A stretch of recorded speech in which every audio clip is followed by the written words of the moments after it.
정수가, 제발 그러지 마, 창피해. 뭐가 창피해. 내 돈 내고 먹는 건데. 여러분, 지금 이 순간에도 어디선가 30년, 40년을 함께 해온 절친한 친구들이 단 하루 만에 서로에게 등을 돌리고 있습니다. 바로 여행지에서 말이죠. 혹시 여러분도 친구와 여행을 가면서 세상에, 이 친구가 원래 이런 사람이었나? 라고 깜짝 놀란 적이 있으신가요? 아니면 30년 동안 내가 이 사람을 제대로 몰랐구나라며 충격을 받은 경험이 있으신가요? 만약 지금 고개를 끄덕이고 계신다면 여러분은 절대 혼자가 아닙니다. 오늘 제가 들려드릴 이야기는 정말 충격적입니다. 하지만 더 충격적인 것은 이 모든 갈등의 진짜 원인이 여행 자체가 아니라는 사실입니다. 그럼 대체 무엇이 수십 년 우정을 하루 만에 파괴시키는 걸까요? 그리고 어떻게 하면 이런 비극을 막을 수 있을까요? 지금부터 실제로 일어난 충격적인 순간들을 통해 그 답을 찾아보겠습니다. 이야기 시작하기 전에 구독과 좋아요, 알람 설정을 해주세요. 다음에 더 유익한 정보로 제일 먼저 여러분을 찾아뵙겠습니다. 자, 이야기 시작합니다. 첫 번째 충격적인 순간, 공항에서 30분 만에 30년 우정이 갈라진 김옥분 할머니 이야기부터 들어보시죠. 63세인 옥분이 할머니는 고등학교 때부터 45년을 함께 해온 절친 이순금 할머니와 함께 태국 푸켓으로 여행을 떠났습니다. 두 분 다 은퇴 후 시간적 여유가 생겨서 이제 우리도 친구끼리 해외여행 한번 가보자며 6개월 전부터 계획을 세웠어요. 그런데 문제는 인천공항 체크인 카운터에서 시작됐습니다. 옥분이 할머니의 캐리어가 무게 초과로 5만 원의 추가 요금을 내야 하는 상황이 된 거예요. 그러자 순금이 할머니가 언니, 내가 반 내줄게라고 제안했는데 옥분이 할머니가 아니야, 내가 낼게. 괜찮아라고 했어요. 하지만 순금이 할머니는 계속 우리 친구 사이에 뭘 그래라며 반 내겠다고 우겼고 옥분이 할머니는 정말 괜찮다니까 자꾸 그러지 마라고 거절했어요. 그런데 여기서 순금이 할머니가 한 말이 문제였어요. 언니는 맨날 체면만 차리려고 해. 친구 앞에서 뭘 그렇게 잘난 척해? 라고 말한 거예요. 옥분이 할머니는 깜짝 놀랐죠. 45년 동안 친구가 자신을 이렇게 생각하고 있었다는 사실에 충격을 받은 거예요. 나는 체면 차리는 게 아니라 정말 괜찮다고 했는데 너는 나를 그렇게 보고 있었구나. 라며 상처를 받았어요. 결국 비행기 안에서부터 둘 사이의 분위기가 어색해졌고 여행 내내 서먹서먹했다가 한국에 돌아온 후 연락을 끊었다고 해요. 단지 5만 원 때문에 45년 우정이 끝난 거죠. 두 번째 충격적인 순간은 호텔 체크인에서 일어났습니다. 65세인 박금순 할머니는 같은 아파트에 사는 김말자 할머니와 함께 일본 오사카 여행을 갔어요. 평소에 같은 동네에 살면서 자주 만나는 사이였는데 여행사에서 트윈룸을 예약했다고 해서 당연히 같은 방을 쓸 줄 알았어요. 그런데 호텔에 도착해서 체크인을 하는데 말자 할머니가 갑자기 혹시 방 하나 더 있으면 따로 주실 수 있나요? 라고 물어본 거예요. 금순이 할머니는 깜짝 놀랐죠. 야, 우리 방 같이 쓰기로 했잖아. 라고 했더니 말자 할머니가 사실 난 혼자 자는 게 편해서. 라고 말했어요. 그런데 더 충격적인 것은 그 다음이었어요. 말자 할머니가 금순이 언니는 코를 골아서 미안해라고 말한 거예요. 금순이 할머니는 평생 자신이 코를 곤다는 얘기를 들어본 적이 없었는데 친구가 그동안 불편해하면서도 말하지 않고 있었다는 사실에 큰 충격을 받았어요. 그럼 지금까지 나 때문에 불편했다는 얘기야? 왜 진작 말하지 않았어? 라며 서운해했죠. 말자 할머니는 별거 아니니까 참았지. 그런데 여행에서까지 불편하고 싶지 않아서라고 대답했어요. 결국 방을 따로 썼지만 금순이 할머니는 여행 내내 내가 이렇게 불편한 사람이었구나라는 생각에 우울했고 말자 할머니는 왜 그렇게 예민하게 받아들여라며 이해하지 못했어요. 결국 둘 사이는 서먹해졌고 지금도 만나면 인사는 하지만 예전처럼 친하지는 않다고 해요. 세 번째 충격 사건은 호텔 뷔페에서 일어났습니다. 62세인 이영희 할머니는 교회 친구 조정숙 할머니와 함께 베트남 다낭 여행을 갔어요. 두 분 다 교회에서 15년 넘게 함께 봉사하며 깊은 신뢰를 쌓아온 사이였죠.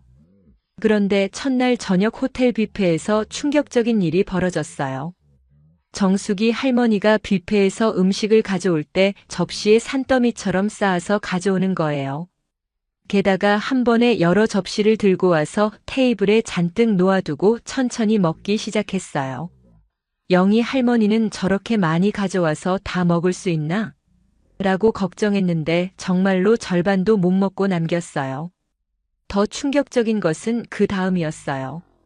정숙이 할머니가 남은 음식을 냅킨에 싸서 가방에 넣으려고 하는 거예요. 영희 할머니가 언니 그러면 안 되라고 말리려고 했는데 정숙이 할머니는 아까워서 어떻게 버려? 내일 아침에 먹으면 되잖아라고 대답했어요. 영희 할머니는 주변 외국인들의 시선이 부끄러워서 제발 그러지 마 창피해라고 속삭였는데 정숙이 할머니는 뭐가 창피해? 내 돈 내고 먹는 건데라며 개의치 않았어요. 결국 영희 할머니는 미안하다. 나는 먼저 방으로 올라간다며 자리를 떴고 그날부터 둘 사이에 기류가 이상해졌어요. 정숙이 할머니는 너무 체면을 차린다고 생각했고 영희 할머니는 창피해서 같이 다닐 수 없다고 생각했거든요.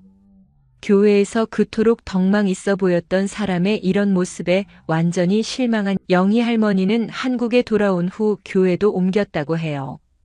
네 번째 충격 순간은 택시에서 벌어진 돈 계산 대혼란입니다.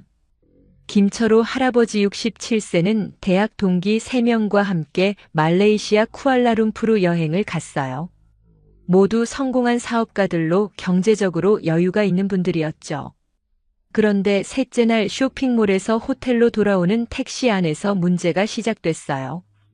택시비가 40링깃, 우리 돈으로 약 13,000원 정도 나왔는데 4명이서 나누어 내려고 했어요. 그런데 말레이시아 돈이 없어서 달러로 내야 하는 상황이었어요.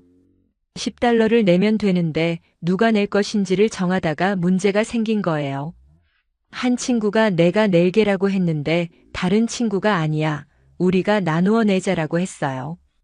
그러자 또 다른 친구가 이왕이면 돌아가면서 내자라고 제안했어요. 그런데 여기서 한 친구가 고작 10달러인데 뭘 그렇게 복잡하게 계산해라고 말했고 다른 친구가 그래도 정확히 나누어 내는 게 맞지라고 대답했어요. 이 과정에서 서로의 돈에 대한 가치관이 충돌하기 시작했어요.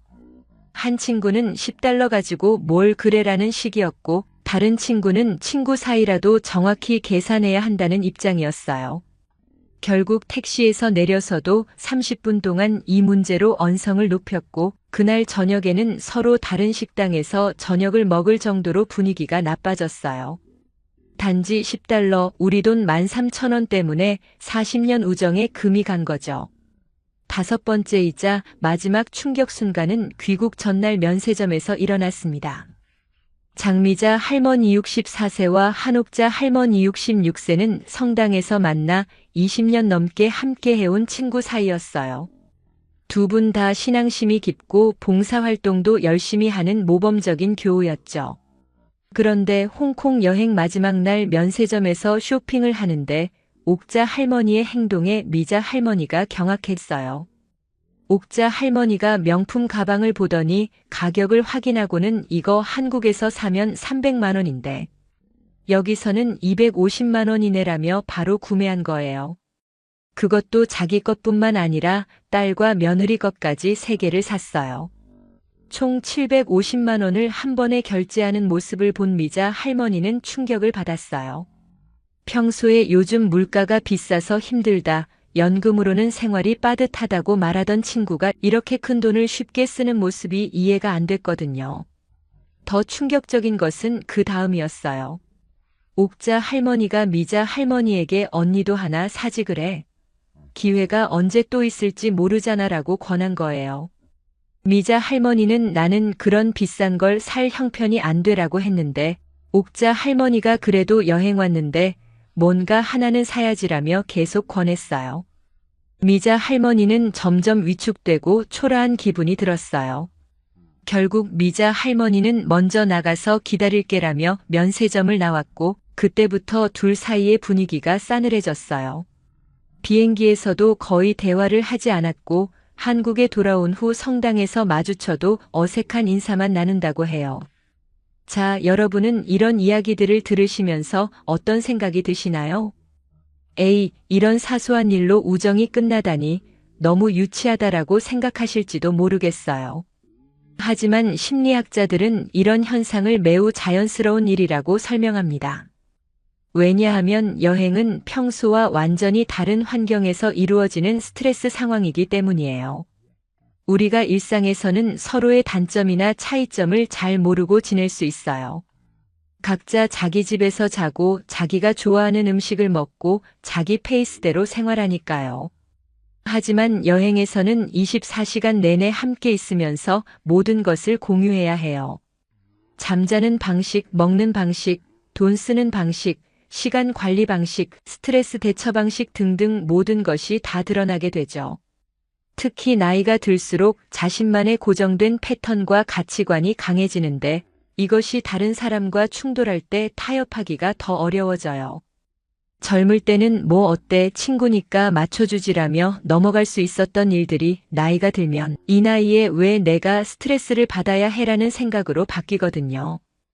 또한 시니어 세대는 남은 인생이 길지 않다는 인식 때문에 인간관계에 대해서도 더 선택적이고 까다로워져요. 시간이 얼마 안 남았는데 불편한 사람과 굳이 시간을 보낼 필요가 있나라는 생각을 하게 되는 거죠.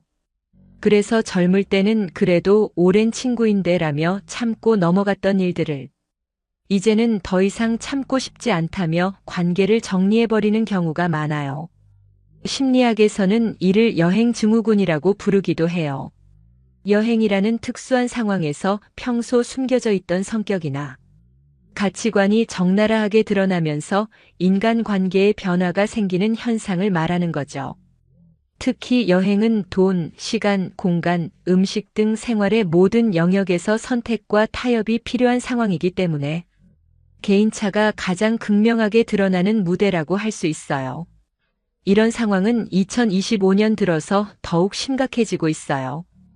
왜냐하면 시니어들의 개인주의 성향이 과거에 비해 훨씬 강해졌거든요. 과거 시니어 세대는 우리 함께라는 집단주의 문화에 익숙했는데 지금의 시니어들은 나의 개성과 취향을 중요하게 생각하는 세대예요. 베이비붐 세대로 불리는 현재의 60대들은 젊은 시절부터 개인의 자유와 선택을 중시하며 살아온 분들이거든요.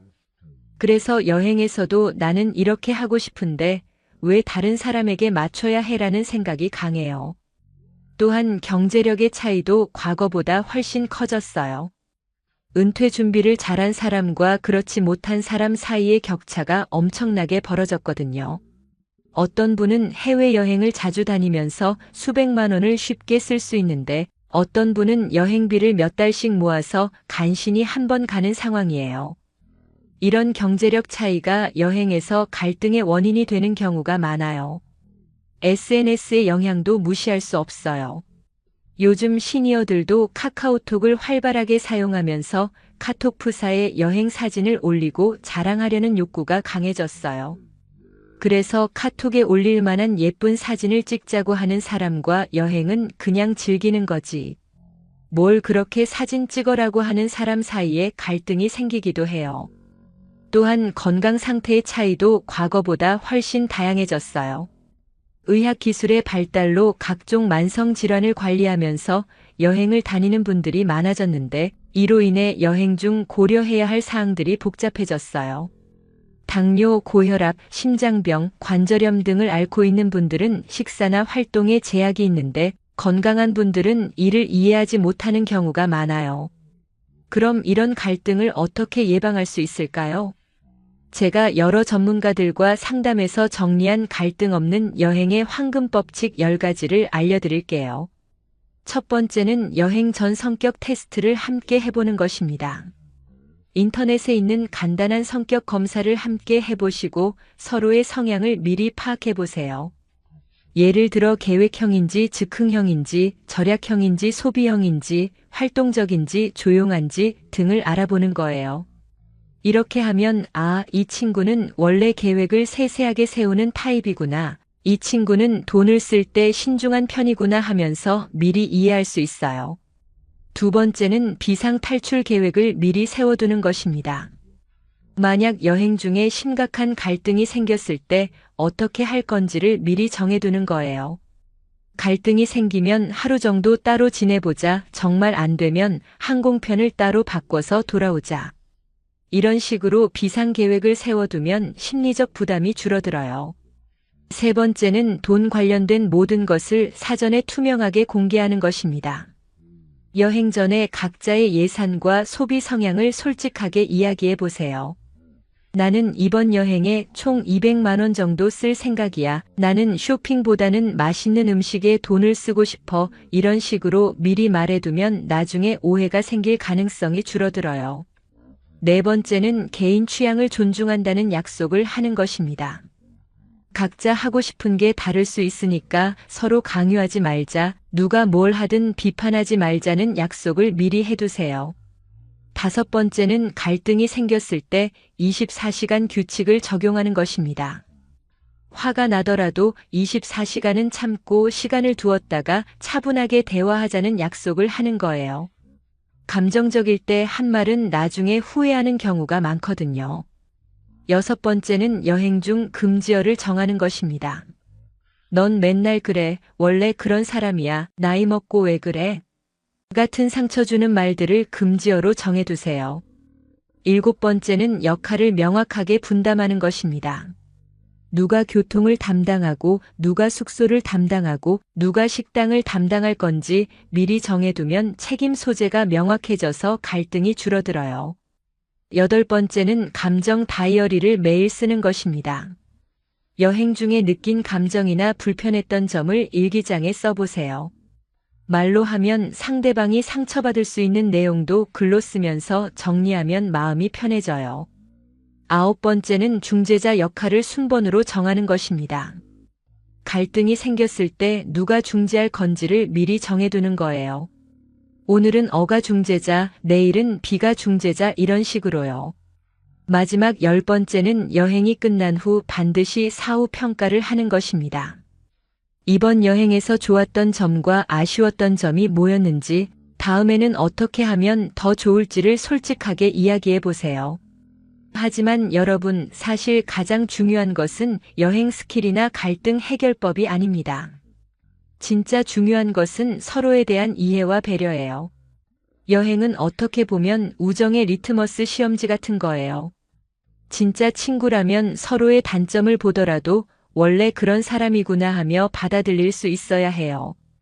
반대로 작은 일에도 크게 상처받고 관계를 끊어버린다면 그 우정은 애초에 그 정도 깊이였을 수도 있어요.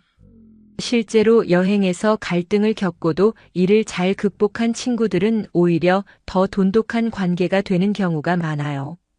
서로의 진짜 모습을 보고도 받아들일 수 있다는 것을 확인했기 때문이죠. 결국 여행은 우리에게 진짜 친구가 누구인지를 가르쳐주는 소중한 경험이 될 수 있어요. 오늘 이야기에 공감이 가신다면 카톡에 빨리 공유해주세요. 누군가에게는 의미 있는 큰 선물이에요. 오늘 이야기를 들으신 여러분도 다음 여행을 계획하실 때 오늘 말씀드린 내용들을 꼭 기억해 주시고 여행이 우정을 파괴하는 게 아니라 더 깊게 만드는 기회가 되시기를 바랍니다. 지금까지 저는 황금 노후의 김수연이었습니다. 행복한 하루 되세요.